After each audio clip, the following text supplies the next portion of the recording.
तो आज की वीडियो होने वाली है टेंसेज के ऊपर। तो टेंसेज को हम आज की वीडियो में बिल्कुल डिटेल से कवर करने वाले हैं। इनके बेसिक से लेकर और इनका जो भी लेवल होता है एडवांस्ड लेवल तक इनको देखने वाले हैं। और इसमें हम इनको हिंदी एक्सप्लेनेशन के साथ देखेंगे और एग्जाम्पल्स भी हिंदी के ही लेंगे। तो चलिए शुरू करते हैं। तो देखिए, ये तो आप सब जानते हैं कि टेंसेज को 3 भागों में बांटा गया है, जिसमें से पहला होता है प्रेजेंट टेंस, फिर होता है पास्ट टेंस और फिर होता है आपका फ्यूचर टेंस। अब ये जो आपके 3 भाग हैं, इनको अलग से 4 भागों में बांटा गया है। जैसे कि प्रेजेंट टेंस को बांटा गया है प्रेजेंट इंडेफिनिट में, कंटिन्यूअस में, परफेक्ट में और परफेक्ट कंटिन्यूअस में। इसी तरह से जो पास्ट टेंस है, इसको भी past indefinite, past continuous, past perfect और पास्ट परफेक्ट कंटिन्यूअस। और इसी तरह से फ्यूचर को भी इंडेफिनिट, कंटिन्यूअस, परफेक्ट और परफेक्ट कंटिन्यूअस 4 भागों में बांटा गया है। अब देखिए, यहाँ पर जो प्रेजेंट है, प्रेजेंट का मतलब होता है वर्तमान काल, पास्ट का मतलब होता है भूतकाल और फ्यूचर इसका मतलब होता है भविष्य काल। तो इस तरह से आप इन सबको याद रख सकते हैं। तो चलिए अब इनको एक एक करके देखेंगे। सबसे पहले हम प्रेजेंट से स्टार्ट करेंगे, फिर पास्ट पर जाएंगे, फिर फ्यूचर पर जाएंगे। तो उससे पहले मैं आपको बता दूं कि आपको जो सिंपल जो सेंटेंसेस होते हैं, नेगेटिव सेंटेंसेस होते हैं, इंटरोगेटिव सेंटेंसेस होते हैं और नेगेटिव इंटरोगेटिव, इन दोनों का जो मिक्सचर होता है उनको आप किस तरह से बनाते हैं। तो सिंपल जो टेंस है, यानी कि जो सिंपल सेंटेंसेस होते हैं, उनके लिए आपको इस वाले स्ट्रक्चर का यूज करना है जो सिंपल टेंस के आगे लिखा हुआ है। सबसे पहले सब्जेक्ट, फिर आपकी हेल्पिंग वर्ब, फिर आपकी वर्ब आएगी और फिर आपका ऑब्जेक्ट आएगा। इसी तरह से जब आपको नेगेटिव सेंटेंस बनाने हैं तो आपको सब्जेक्ट सबसे पहले, फिर हेल्पिंग वर्ब, उसके बाद नॉट लिखना है, फिर वर्ब लिखना है और फिर ऑब्जेक्ट लिखना है। इसी तरह से यहाँ पर इंटरोगेटिव में आपको सबसे पहले हेल्पिंग वर्ब, फिर सब्जेक्ट, फिर वर्ब, फिर ऑब्जेक्ट लिखना है। ये बात आपको याद रखनी है। अब कुछ बच्चे कंफ्यूज में रहते हैं कि भाई हेल्पिंग वर्ब क्या होगी। सब्जेक्ट सबको पता होता है, जो काम को करेगा वो सब्जेक्ट कहलाएगा। जैसे ही, सी, इट, आई, वी, यू, दे, ये सब सब्जेक्ट आते हैं। वर्ब आपका वो होता है जो काम आप करते हैं और ऑब्जेक्ट आपका वो होता है जिस पर सब्जेक्ट काम करता है। ये हेल्पिंग वर्ब का लफड़ा होता है जिस पर बच्चे फंस जाते हैं। तो नीचे मैंने हेल्पिंग वर्ब को अलग से लिख दिया है। देखिए, इंडेफिनिट, कंटिन्यूअस और परफेक्ट। इधर लिखा हुआ है प्रेजेंट, पास्ट और फ्यूचर। इसका मतलब यह है कि प्रेजेंट के इंडेफिनिट में आपको डूडल्स लगानी है, प्रेजेंट के कंटिन्यूअस में आपको इज एम आर लगानी है, प्रेजेंट के परफेक्ट में आपको हैज हैव लगानी है। इसी तरह से पास्ट के इंडेफिनिट में आपको डिड लगाना है, पास्ट के कंटिन्यूअस में वाज वर हेल्पिंग वर्ब लगेगी और सो ऑन, और जो आगे हैं इसी तरह से आपको उनको यूज करना है। तो चलिए अब करते हैं प्रेजेंट टेंस से स्टार्ट कि हम किस तरह से अपने प्रेजेंट टेंस को बनाते हैं। ये तो आपको पता है कि प्रेजेंट का मतलब होता है वर्तमान काल, यानी कि इस टेंस में हम जो भी पढ़ेंगे वो सब कुछ हमारे वर्तमान से जुड़ा होगा, हमारे अभी के समय से जुड़ा होगा, जो प्रेजेंट का समय होता है। देखिए, ये जो प्रेजेंट का समय है इसको हम 4 भागों में बांट देते हैं। एक होगा इंडेफिनिट, जिसका मतलब ये होता है जिसके बारे में आपको या ना तो ये पता हो कि कब से शुरू हुआ है और ना ये पता हो कि ये कब तक चलता रहेगा। ये इंडेफिनिट है। देखिए, डेफिनेट का मतलब आप जानते हैं निश्चित, इंडेफिनिट अनिश्चित। समझ में आ गया। दूसरा है कंटिन्यूअस। कंटिन्यूअस का मतलब होता है लगातार, कंटिन्यूटी। जब कोई चीज कंटिन्यूटी में होगी तो वो कंटिन्यूअस टेंस कहलाएगा। परफेक्ट का मतलब होता है कि वो काम बिल्कुल परफेक्ट होना चाहिए, परफेक्टली से खत्म होना चाहिए या फिर परफेक्ट शुरू होना चाहिए। उसमें कुछ भी मतलब जैसे वो बोलते हैं ना, पॉसिबिलिटी नहीं बल्कि परफेक्ट होना चाहिए, हाँ का हाँ, ना का नहीं, इस तरह से। परफेक्ट कंटिन्यूअस का मतलब है इसमें परफेक्ट का भाग भी होगा और कंटिन्यूअस का भाग भी होगा। इसको मैं आगे समझाऊंगा। तो यहाँ पर ये जो है इनकी डेफिनेशन देख लीजिए एक बार। इंडेफिनेट को आप पढ़ते हैं ता है, ते है, ती है, इस तरह से। और जो कंटिन्यूअस है उसको आप यदि हिंदी में पहचानना चाहते हैं तब आपको रहा है, रहे हैं, इस तरह के जो शब्द हैं आपको अपने हिंदी सेंटेंस के लास्ट में लिखे दिखेंगे। और जो परफेक्ट है इसमें आपको चुका है, लिया है, दिया है, ली है, दी है, इस तरह के वर्ड्स मिलेंगे अपने हिंदी सेंटेंस के लास्ट में। और जो परफेक्ट कंटिन्यूअस है इसमें आपको से रहा है, से रही है, इस तरह के वर्ड्स दिखेंगे। आखिर ये आए क्यों हैं ये वर्ड्स?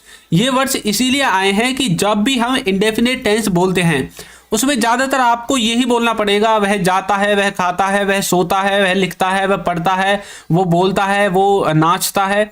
तो मतलब ये ता है, ये वर्ड आपके आएंगे ही आएंगे। और जो कंटिन्यूटी वाले सेंटेंसेस होते हैं उनमें आपको रहा है, रहे हैं, ये तो सिर्फ आपको पहचानने का तरीका है। बाकी मैंने इनकी जो एक्चुअल डेफिनेशन है वो आपको पहले बता दी कि जहां पर भी कंटिन्यूटी वाला काम हो, कंटिन्यूअस हो, मतलब कोई चीज आपके सामने रेगुलर चल रही हो, तब आपको उसे कंटिन्यूअस में पहुंचा देना है प्रेजेंट का। और यदि हिंदी में आप पहचानना चाहते हैं तो रहा है, रहे हैं, जैसे कि वह जा रहा है, वह सो रहा है, वह खा रहा है, वह पढ़ रहा है, तो रहा है, रहे हैं, इस तरह से आते हैं। परफेक्ट में ये क्यों आए? देखिए जैसे आप बोलते हैं कि कोई काम परफेक्ट हो गया है, चाहे तो वो परफेक्ट खत्म हो गया है या परफेक्ट शुरू हो गया है। खत्म या शुरू हो गया है, वहां पर आप परफेक्ट का यूज करेंगे। जैसे कि वह जा चुका है, या फिर आप बोल सकते हैं वह जा लिया है। आप चुका है बोल दीजिए या लिया है बोल दीजिए, भाई सेंस तो वही है ना, वो जा चुका है मतलब वो यहां से चला गया है। या फिर दिया है, लिया है, जैसे कि उसने सामान दे दिया है, उसने सामान ले लिया है, इस तरह से। उसने एक गाड़ी ली है, उसने एक पेन दिया है, इस तरह से वर्ड्स आपके आते हैं। समझ में आ गया? परफेक्ट कंटिन्यूअस का मतलब है कार्य कंटिन्यूटी में है अब भी, और मतलब पास्ट के किसी समय में शुरू हुआ था और अभी भी कंटिन्यूटी में है। जब भी तो ये दो टेंसेज को मिलकर बना है, एक परफेक्ट, एक कंटिन्यूअस। कंटिन्यूअस का मतलब है कार्य अभी कंटिन्यूटी में है, तो यहाँ पर भी कार्य कंटिन्यूटी में होगा और पास्ट में किसी समय में वो शुरू हुआ है। जैसे कि वह सुबह से खेल रहा है, तो मतलब सुबह से उसने पास्ट स्टार्ट किया और अब भी खेलने का काम चल रहा है। एग्जाम्पल देखिए, एग्जाम्पल को आपको अच्छे से समझ में आएगा। उससे पहले देखिए यहाँ पर जो हेल्पिंग वर्ब है वो किस तरह से यूज होती हैं। जो आपका इंडेफिनिट होता है प्रेजेंट का, इसमें आपको वर्ब की फर्स्ट फॉर्म के साथ एस या ईएस लगाना पड़ता है, और बाकी सब्जेक्ट तो सबसे पहले, ऑब्जेक्ट सबसे लास्ट में, ये सबको पता है कि आगे पीछे आते हैं। कंटिन्यूअस में क्या होता है, इसमें आपको इजएमआर यूज करना है वर्ब की फर्स्ट फॉर्म के साथ आईएनजी लगाकर। देखिए सब्जेक्ट इससे पहले आएगा, ऑब्जेक्ट लास्ट में। मैं उनको नहीं बताऊंगा क्योंकि वो हर सेंटेंस में सेम रहेंगे। सब्जेक्ट सबसे पहले, ऑब्जेक्ट सबसे लास्ट में। जो अटकाने वाली चीज है जिससे बच्चे अटक जाते हैं वो यही है, इनमें कंफ्यूज रहता है बच्चा। तो इजएमआर के साथ वर्ब की फर्स्ट फॉर्म के बाद आईएनजी लगानी है कंटिन्यूअस में। परफेक्ट में क्या करना है, हैज हैव का यूज करना है वर्ब की थर्ड फॉर्म के साथ।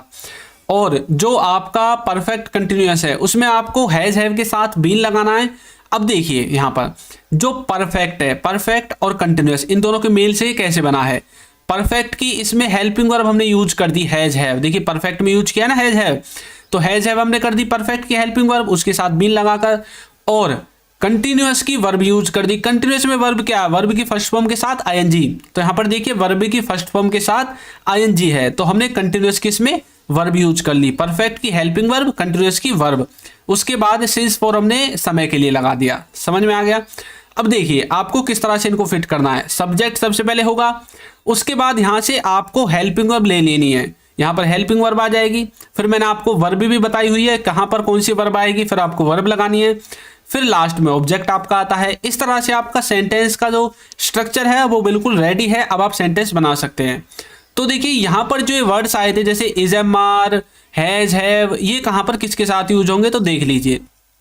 जो आपका थर्ड पर्सन सिंगुलर होता है, क्या, थर्ड पर्सन सिंगुलर, जैसे ही, सी, इट, नेम। नेम का मतलब है किसी भी वस्तु का नाम, किसी भी व्यक्ति का नाम। अब जैसे मेरा नाम चिंटू है तो मैं यहाँ पर चिंटू लिख सकता हूँ। आपका नाम कुछ भी हो सकता है, राहुल, ललित, देवेंद्र, नवीन, जो भी कुछ है।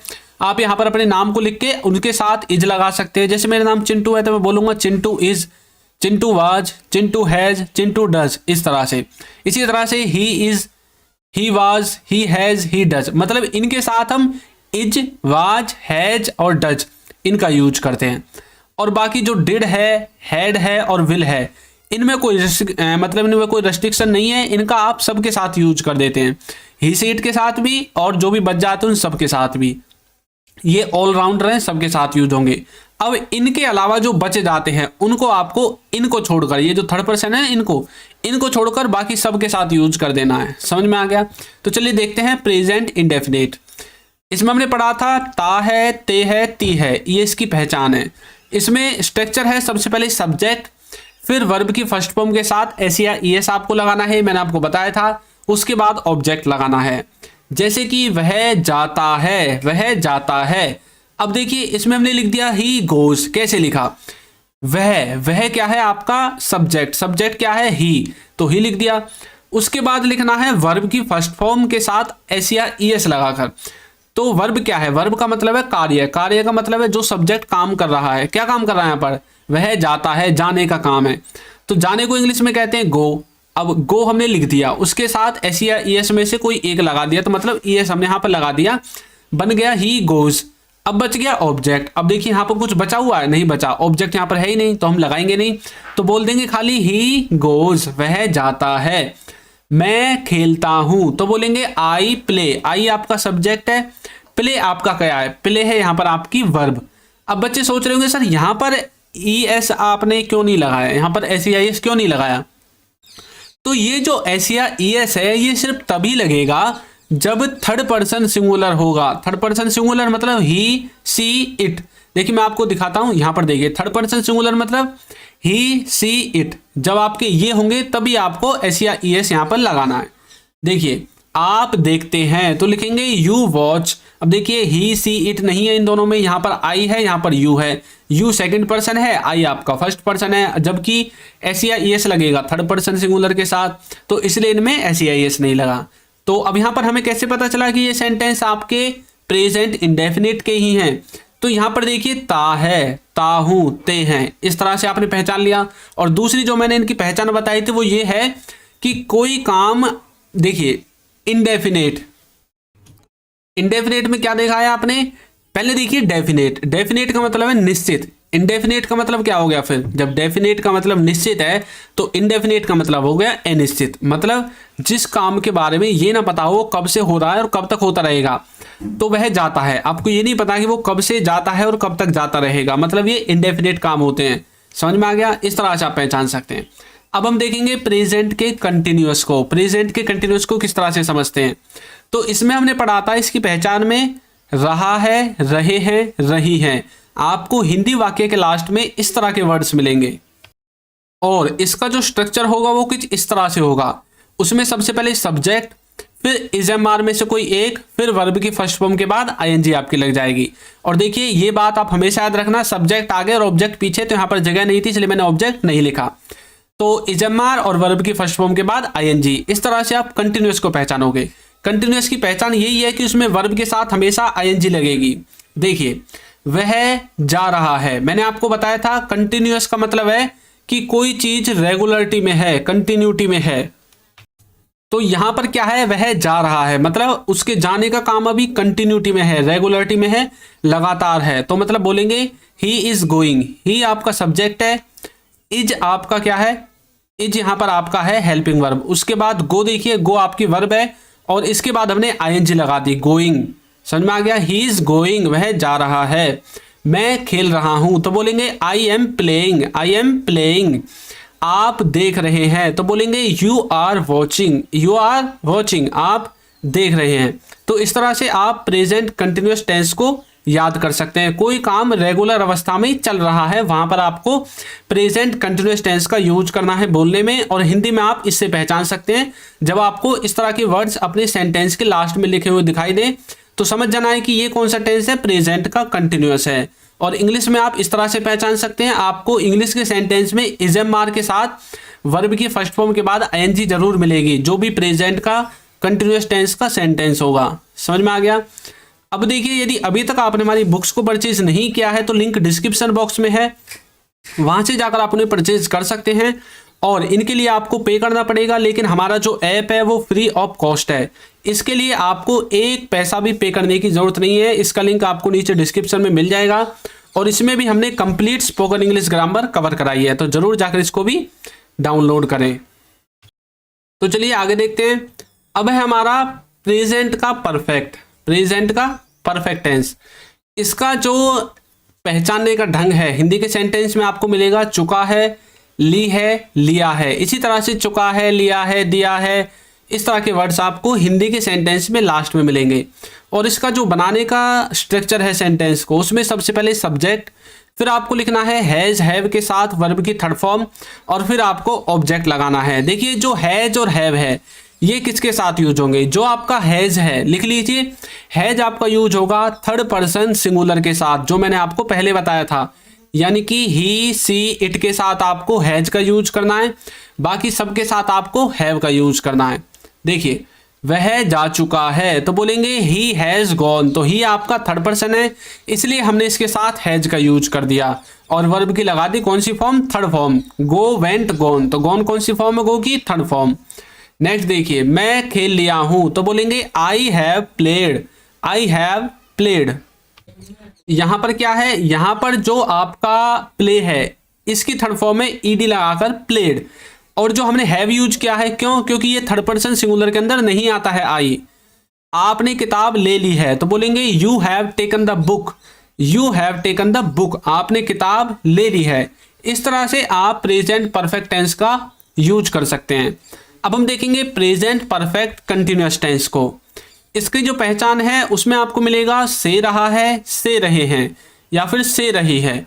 सेंटेंस का स्ट्रक्चर कुछ इस तरह से है, सबसे पहले सब्जेक्ट, फिर हैज हैव के बाद बीन, फिर वर्ब की फर्स्ट फॉर्म के बाद आईएनजी और सिंस फॉर आपको उसके बाद लगा देना है। देखिए यहाँ पर सेंस कुछ इस तरह से होगा कि हमारा जो सेंटेंस है वो पास्ट के किसी समय से स्टार्ट होकर अभी भी कंटिन्यूटी में होगा, जब भी तो इसका नाम प्रेजेंट परफेक्ट कंटिन्यूअस है। कंटिन्यूटी भी होगी क्योंकि कंटिन्यूअस इसका नाम है, परफेक्ट का मतलब है पास्ट के किसी समय से शुरू हुआ होगा। आज शाम से बादल गरज रहा है, आज शाम से बादल गरज रहा है, इसका मतलब है कि अभी शाम नहीं है, अभी रात हो चुकी है।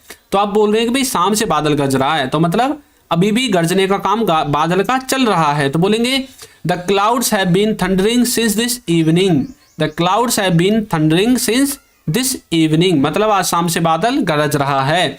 नल 2 घंटे से चल रहा है, इसका मतलब है कि नल को चलते चलते 2 घंटे हो गए हैं और अभी भी वो चल ही रहा है। तो बोलेंगे the tap has been running for 2 hours, the tap has been running for 2 hours. इस तरह से आप किसका यूज कर सकते हैं, प्रेजेंट परफेक्ट कंटिन्यूअस टेंस का। यहां पर आपको सिंस फॉर को किस तरह से यूज करना है, जब आपका निश्चित समय होगा तब आपको सिंस लगाना है, और जब आपको निश्चित समय के बारे में नहीं पता तब आपको फॉर लगाना है। ये निश्चित अनिश्चित समय क्या है, तो देखिए जब आप बोलते हैं 2 बजे से तो मतलब आपने परफेक्ट एक्यूरेट टाइम बता दिया, मतलब निश्चित टाइम है। 2 बजे से और 2 घंटे से ये दोनों अलग अलग हैं। नीचे देखिए नल 2 घंटे से चल रहा है, मतलब हमने यहाँ पर बताई है टाइम ड्यूरेशन। जब आप समय अवधि को बताएंगे, टाइम ड्यूरेशन को बताएंगे, तब आपको यूज करना है फॉर। और जब आप एक निश्चित समय बता देंगे कि भाई 2 बजे से, यदि मैं बोलता नल 2 बजे से चल रहा है तो यहाँ पर मैंने टाइम ड्यूरेशन नहीं बताया, यहाँ पर मैंने निश्चित एक फिक्स समय बता दिया है, इसलिए मुझे यहाँ पर क्या करना पड़ता, फिर मुझे सिंस का यूज करना पड़ता। लेकिन मैंने टाइम ड्यूरेशन बता दिया यहाँ पर 2 घंटे से, 3 घंटे से, 2 महीनों से, 4 महीनों से, तब आपको फॉर का यूज करना है। समझ में आ गया। अब फिक्स जब आप बताओगे, जैसे अप्रैल से, मई से, जून से, ये फिक्स है, तब आपको इनका यूज नहीं करना, तब आपको सिंस का यूज करना है। नेक्स्ट है पास्ट टेंस। अभी हमने प्रेजेंट कंप्लीट कर लिया है। पास्ट टेंस को भी हमने 4 भागों में बांटा था, जिसमें से पहला था इंडेफिनेट, दूसरा था कंटिन्यूअस, तीसरा था परफेक्ट, और जो चौथा भाग था वो था परफेक्ट कंटिन्यूअस टेंस पास्ट का। इनकी पहचान देखिए क्या है। इनमें आपको इंडेफिनेट में मिलेगा, इंडेफिनेट में आपको क्या मिलेगा, ली, दी, लिया, दिया, गया, इस तरह के आपको हिंदी सेंटेंस के लास्ट में मिलेंगे। और जो कंटिन्यूअस टेंस होगा इसमें आपको मिलेगा रहा था, रहे थे, इस तरह के हिंदी वर्ड्स आपको अपने सेंटेंस के लास्ट में मिलेंगे। और जो आपका परफेक्ट होगा इसमें आपको मिलेगा चुका था, लिया था, दिया था, या फिर ली थी, दी थी, इस तरह के वर्ड्स आपको परफेक्ट में मिलेंगे। और जो परफेक्ट कंटिन्यूअस होगा उसमें आपको मिलेगा से रहा था, से रही थी, इस तरह के वर्ड्स आपको मिलेंगे। तो मतलब आपको जब भी हिंदी सेंटेंस में इस तरह के वर्ड्स दिखें तो जिसके साथ जो टेंस है वो आपको पहचान लेना है। अब चलिए इनकी हेल्पिंग वर्ब को देख लेते हैं, जिनको लेकर बच्चे कंफ्यूजन में रहते हैं। तो सबसे पहली बात यह है कि जो आपका इंडेफिनिट टेंस होगा पास्ट का, उसमें सिर्फ वर्ब की सेकंड फॉर्म यूज होगी, सब्जेक्ट, वर्ब की सेकंड फॉर्म, ऑब्जेक्ट, बस 3 ही चीजें यूज होंगी। पूरे टेंसेज में जितने भी 12 टेंसेज हैं उनमें से सिर्फ ये पास्ट का इंडेफिनिट ही इकलौता ऐसा टेंस है जिसमें वर्ब की सेकंड फॉर्म यूज होती है। पास्ट का कंटिन्यूअस, इसमें आपको वाज वर्ब यूज करना है हेल्पिंग वर्ब के रूप में। उसके बाद वर्ब की फर्स्ट फॉर्म के साथ आईएनजी लगानी है। जब भी कंटिन्यूटी की बात होगी वर्ब के साथ आईएनजी की भी साथ में उसके बात होगी, मतलब जहां कंटिन्यूअस टेंस वहां वर्ब की फर्स्ट फॉर्म के साथ आईएनजी हमेशा लगानी है। उसके बाद परफेक्ट टेंस में आपको हेड के साथ वर्ब की थर्ड फॉर्म, ये बात आपको हर मतलब परफेक्ट टेंस के साथ यूज करनी है, चाहे वो प्रेजेंट का हो, पास्ट का हो या फ्यूचर का हो। परफेक्ट टेंस में वर्ब की थर्ड फॉर्म लगेगी और कंटिन्यूअस टेंस में वर्ब की फर्स्ट फॉर्म के साथ आईएनजी लगेगी। इसी तरह से परफेक्ट कंटिन्यूअस टेंस में हैड बीन आपको लगाना है वर्ब की फर्स्ट फॉर्म के साथ आईएनजी सिंस फोर। एक बात आपको याद रखनी है कि ये जो टेंसेज हैं ये सब सेम रहेंगे, सिर्फ आपको क्या है ये हेल्पिंग वर्ब चेंज होती रहेंगी, बाकी सब कुछ सेम रहेगा।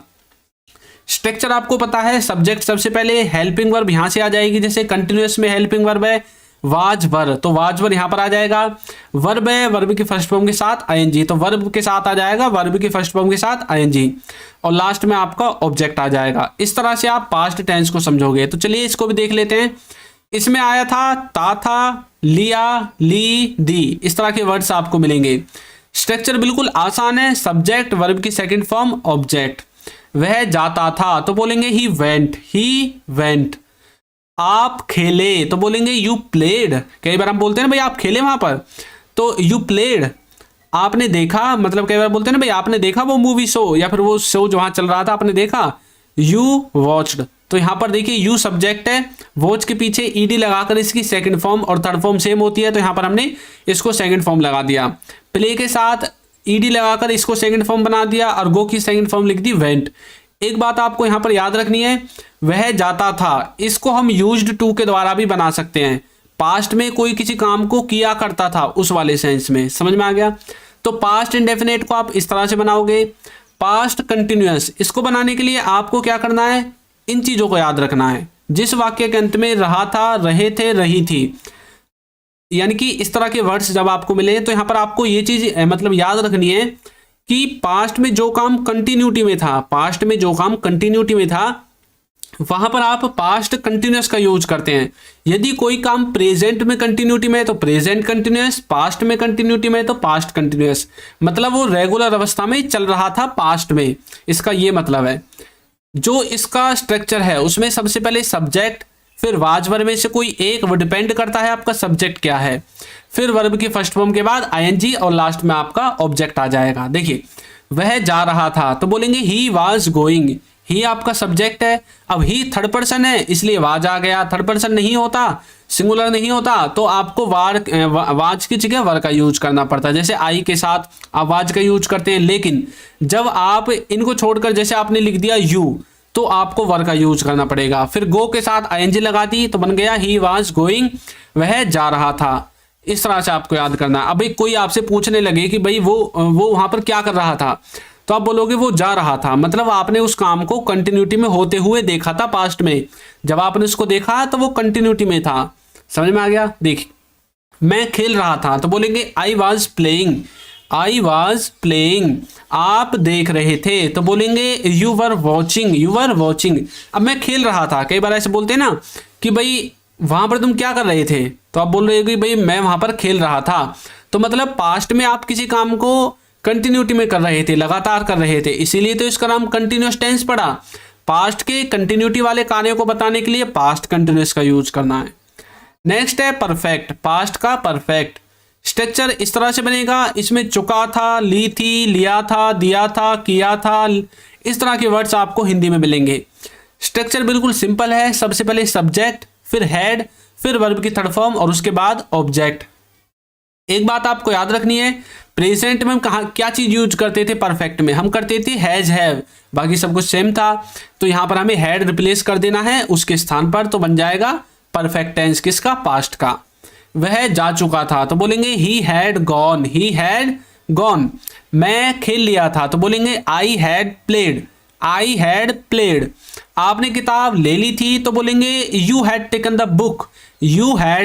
बुक, आपने किताब ले ली थी। इस तरह से आप पास्ट परफेक्ट टेंस का यूज करेंगे। नेक्स्ट है पास्ट परफेक्ट कंटिन्यूअस, इसमें आपको से रहा था, से रहे थे, इस तरह के वर्ड्स मिलेंगे अपने सेंटेंस के लास्ट में। स्ट्रक्चर बिल्कुल जो प्रेजेंट का परफेक्ट कंटिन्यूअस था उसी की तरह रहेगा, वहां पर हैज हैव था, यहां पर हमने हैड यूज कर देना बस, बाकी सब कुछ सेम रहेगा। सबसे पहले सब्जेक्ट, हैड बीन, वर्ब की फर्स्ट फॉर्म के साथ आईएनजी और सिंस फोर। देखिए आज शाम से बादल गरज रहा था या गरज रहे थे, जो भी आपको बोलना है, तो हमने वहां पर यूज किया था इसको प्रेजेंट के लिए, अब हम इसको पास्ट के लिए यूज कर रहे हैं। मतलब कोई काम किसी समय से हो रहा था पास्ट में। बोलेंगे the clouds had been thundering since this evening, इस तरह से आप बोलोगे। नल 2 घंटे से चल रहा था, तो बोलेंगे the tap had been running for 2 hours. The tap had been running for 2 hours, मतलब नल 2 घंटे से चल रहा था। इस तरह से आप पास्ट परफेक्ट कंटिन्यूअस टेंस का यूज करेंगे। अब आ जाते हैं हम फ्यूचर पर। जिस तरह से हमने प्रेजेंट और पास्ट को देखा है, उसी तरह से फ्यूचर को देखते हैं और इस टॉपिक को खत्म करते हैं। फ्यूचर को 4 भागों में बांटा गया है, जैसे कि आपने पीछे देखा था। इसको भी indefinite, continuous, perfect, perfect continuous. अब यहां पर देखिए इनका मतलब क्या है। जो इनकी हिंदी में पहचान है वो ये है इंडेफिनेट की। देखिए इनको अभी आप थोड़ी देर भूल जाइए, जो इनके नीचे लिखा हुआ है लिखिए, गायब कर दिया मैंने। तो इंडेफिनेट का मतलब होता है, आपको पता है, जिसके बारे में निश्चित समय के बारे में ना पता हो। जब आप किसी ऐसे काम के बारे में बात करेंगे जिसे आप फ्यूचर में करेंगे और वो काम 1 टाइम होना चाहिए। 1 टाइम का मतलब है आप उस काम को एक ही बार करेंगे फ्यूचर में, तब आपको इंडेफिनेट का यूज करना है। कंटिन्यूअस का फिर आपको पता है कि आने वाले समय में। फ्यूचर का मतलब क्या है? भविष्यकाल। भविष्यकाल का मतलब क्या है? आने वाला समय। अब कुछ बच्चे ये सोचते हैं कि भाई कल ही फ्यूचर है, कल नहीं, अब से आने वाले अगले 5 मिनट भी फ्यूचर है, 10 मिनट भी, 1 घंटा भी, 2 घंटा भी, 10 घंटे भी, सब आपके फ्यूचर में काउंट होंगे। और जो प्रेजेंट है, प्रेजेंट बस ये जो भी चल रहा है, इसके बाद कोई प्रेजेंट नहीं है, ये प्रेजेंट ही है जो भी चल रहा है। पास्ट वो जो अब तक बीत चुका है। अब तक हमने प्रेजेंट और पास्ट उनको पढ़ लिया है, मतलब हमारे लिए वो पास्ट बन गया। अब हम फ्यूचर के बारे में पढ़ने वाले हैं आगे, तो मतलब अभी आगे जो समय आने वाला है वो हमारा फ्यूचर है। ये नहीं है कि भाई आने वाली कल की तारीख की फ्यूचर होगी, नहीं, ये बात आपको अपने दिमाग से निकाल लेनी है। आने वाला हर समय, हर 5 मिनट, हर 10 मिनट, हर 1 घंटा, 10 घंटा, 15 घंटा, हर दिन, हर महीना, हर साल, सब कुछ फ्यूचर के अंदर आएगा। समझ में आ गया? तो वो जो आने वाले समय में आप जो कार्य कंटिन्यूटी में करते रहोगे, वहां पर आपको फ्यूचर कंटिन्यूअस। और यदि फ्यूचर में आप किसी काम को खत्म कर दोगे, जैसे मैं बोलने लगूं कि भाई कल तक मैं इसे खत्म कर दूंगा, तो मतलब ये परफेक्ट काम हो जाएगा आने वाले समय के लिए। परफेक्ट कंटिन्यूअस वही है जो हमने पीछे पढ़ा था। फ्यूचर में किसी समय से स्टार्ट होकर किसी समय रेगुलर चल रहा होगा, फ्यूचर परफेक्ट कंटिन्यूअस होगा। अब देख लीजिए हिंदी में किस तरह से पहचानोगे। वाक्य के अंत में गा गेगी इस तरह के वर्ड्स मिलेंगे। कंटिन्यूअस में आपको रहा होगा, रहे होंगे, इस तरह के वर्ड्स मिलेंगे। परफेक्ट में चुका होगा, लिया होगा, इस तरह के वर्ड्स मिलेंगे सेंटेंस के लास्ट में। और परफेक्ट कंटिन्यूअस में से रहा होगा, से रही होंगी, इस तरह के वर्ड्स मिलेंगे। तो चलिए इनके देखते हैं, इनकी जो हेल्पिंग वर्ब है उनको किस तरह से यूज करेंगे। जो इंडेफिनेट है इसमें आपको विल के साथ वर्ब की फर्स्ट फॉर्म यूज करनी है। विल क्या है? विल आपकी हेल्पिंग वर्ब है और वर्ब की फर्स्ट फॉर्म आपकी वर्ब है। कंटिन्यूअस में आपको विल भी यूज करना है और उसके बाद वर्ब की फर्स्ट फॉर्म के साथ आईएनजी। जैसा कि मैं आपको बताता हूं, कंटिन्यूअस में हमेशा वर्ब की फर्स्ट फॉर्म के साथ आईएनजी लगेगी। परफेक्ट में हमेशा वर्ब की थर्ड फॉर्म लगेगी और इसमें आपको विल हैव का यूज करना है। परफेक्ट कंटिन्यूअस में विल हैव बीन के साथ वर्ब की फर्स्ट फॉर्म के बाद आईएनजी और सिंस फॉर।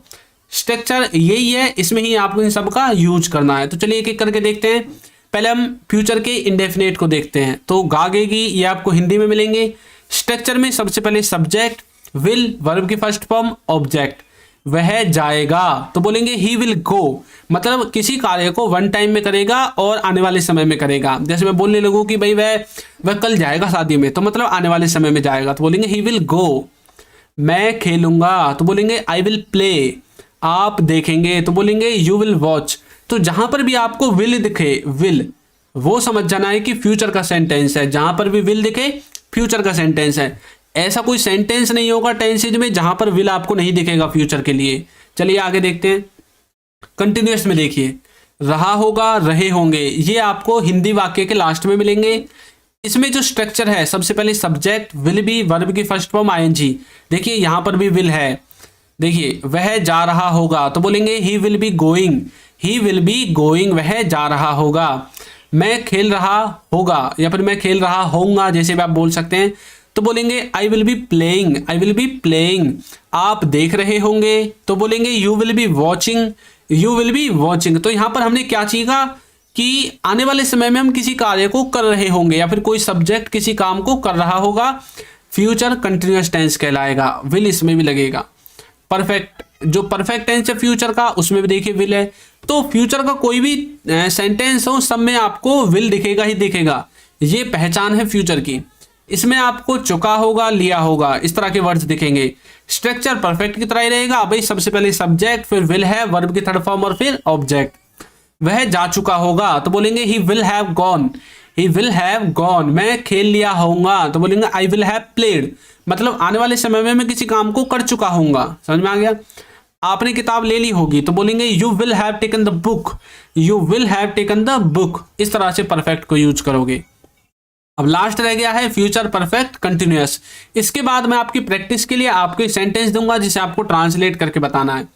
तो स्ट्रक्चर में जो परफेक्ट का कंटिन्यूअस है फ्यूचर का, इसमें आपको हिंदी वाक्य के लास्ट में से रहा होगा, से रहे होंगे, इस तरह के वर्ड्स मिलेंगे। स्ट्रक्चर बिल्कुल आपके सामने है, आपको विल हैव का यूज करना है। देखिए इसमें भी विल है। तो फ्यूचर का कोई भी टाइप क्यों ना हो, इंडेफिनेट हो, कंटिन्यूअस हो, परफेक्ट हो या परफेक्ट कंटिन्यूअस हो, सब में विल लगेगा। इनकी किसी में विल बी लगेगा, किसी में विल हैव लगेगा, किसी में विल हैव बीन लगेगा, किसी में विल अकेला आ जाएगा। ये बात आपको याद रखनी है। और इसमें वर्ब की फर्स्ट फॉर्म के बाद आईएनजी लगाकर सेंसफुल लगेगा। शाम से बादल गरज रहे होंगे, ये हमने किसके लिए बोला है? एक ही सेंटेंस को हमने तीनों टेंसेस में यूज कर दिया। प्रेजेंट में हमने बोला था शाम से बादल गरज रहा है, तो हमने बोला था the clouds have been thundering since evening, ये प्रेजेंट के लिए बोला था।